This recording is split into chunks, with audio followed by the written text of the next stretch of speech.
Good morning, team. I appreciate that everyone is punctual and will prepare. Today we will discuss the estate 5-year financial and operational planning. Based on the scenario provided by the lecturer, our main focus will be on price fluctuations and how it affects revenue. Second, fertilizer cost changes. Next, pest and disease risk. Next, labor availability, operational stability, cash flow and long-term sustainability. I want each of you to give a clear, data-driven justification for your recommendation. Any decision we make today must protect the estate productivity and financial viability for the next 5 years. Let's begin with year 1. Khairul, please start with the field condition overview. Certainly, sir. For year 1, our pumps are in generally good condition. We are expecting a yield of 40,000 tons, equivalent to the estate's stable performance level. Physiological, the pumps are healthy, sir. Front structure is well balanced. Nutrients level are still sufficient from last year fertilizer application. No presence of serious pests such as bagworm, nettle caterpillar, or rhinoceros beetle. No alarming spread of ganoderma. And lastly, weather patterns remain favorable for harvesting cycles. In summary, from an agronomy standpoint, we are in a strong position as long as we maintain the current level of investment. Any reduction in inputs may affect next year productivity. Thank you, Khairul. Now looking at the financial side, year 1 is more challenging. The price of FFB has dropped from 500 per ton to 400 per ton. It's a significant 20% drop. This lowered our revenue to 16 million, while our operating costs remain at 18 million.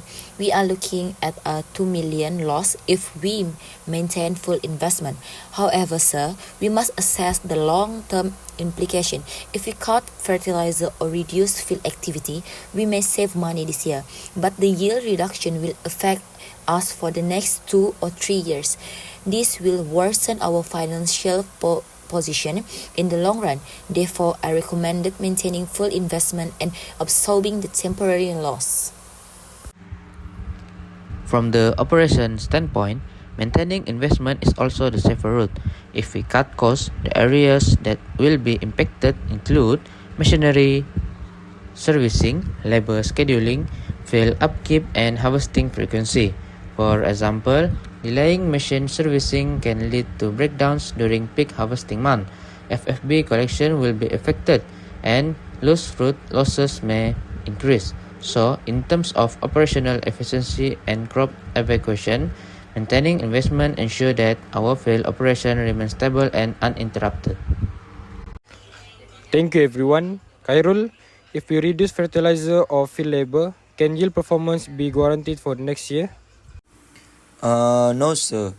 Reducing fertilizer will cause nutrient imbalance. Cutting labor will cause harvesting delays, and both action create yield penalties that will carry forward to the following years. In that case, we will maintain full investment for year 1. Even though we absorb the loss, we protect long-term productivity. Let's proceed to year 2. For year 2, the pumps remain in good condition due to our full investment in year 1.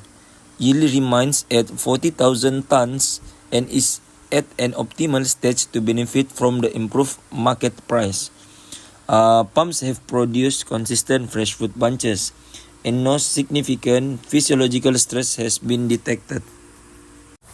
Year 2 gives us a favorable price because of the palm oil price has increased at 25%, which leads to 625 per ton. At this price, our revenue increased to 25 million. However, we must consider the windfall tax that have been implemented by the government of 500,000 if our profit exceed 3 million. Even after tax, our profit remains strong, and this will help rebuild our cash reserve. With healthy yield, we expect high yield movement. Our tractors and harvesting teams are ready. We complete all necessary servicing in year 1 so operation can run smoothly without major risk of breakdowns. Khairul, will we need to adjust fertilizer application for year 2? Yes, sir. To sustain yield and prevent micronutrient deficiencies, we should continue with the normal fertilizer program. Approve. Year 2, maintain all field operation and fertilizer program. Sir, fertilizer price increased significantly in year 3, approximately 30%. Despite that, reducing fertilizer is not recommended. If application is reduced, nutrient deficiencies will occur, leading to lower bunch size, lower frond production, poor inflorescence development, and reduced yield in year 4 and 5. To maintain palm health, we must continue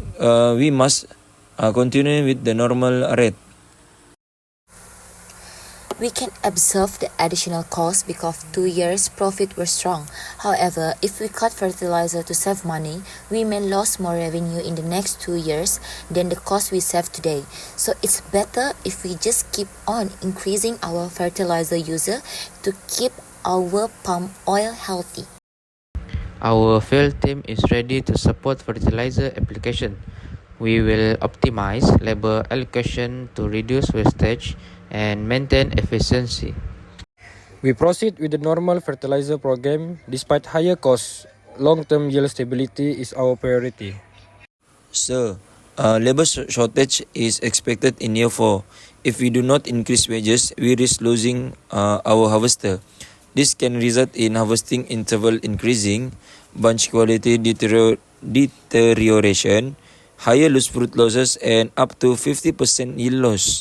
Based on what have been said by Khairul, I think raising wages by 10% increase labor costs is more reasonable, and it is still cheaper compared to 15 loss in yield.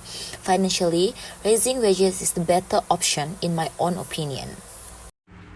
Alright, we can manage the workforce by offering competitive wages. Retention is important because training new workers is costly and time consuming. We approve the 10% wage increase for year 4 to protect yield.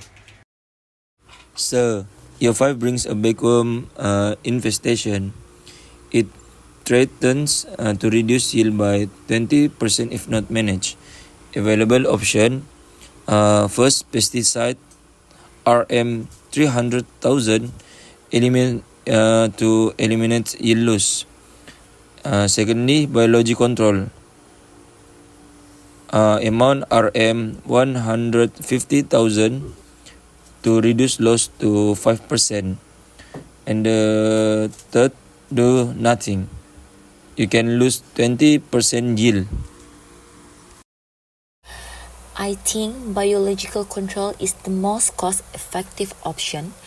It protects most of our yield while keeping costs low, even though it will make us 50% yield loss, but we can protect sustainability of our crop and maintaining our productivity now and for the future. We can deploy biological control methods easily. This option is also MSPO or RSPO friendly and safer for workers. Biological control offer the best balance of cost and effectiveness. We proceed with this method for year 5. Thank you all for your constructive input. We have completed our 5-year planning based on all given scenario. Please prepare documentation and timelines for implementation. This meeting is adjourned.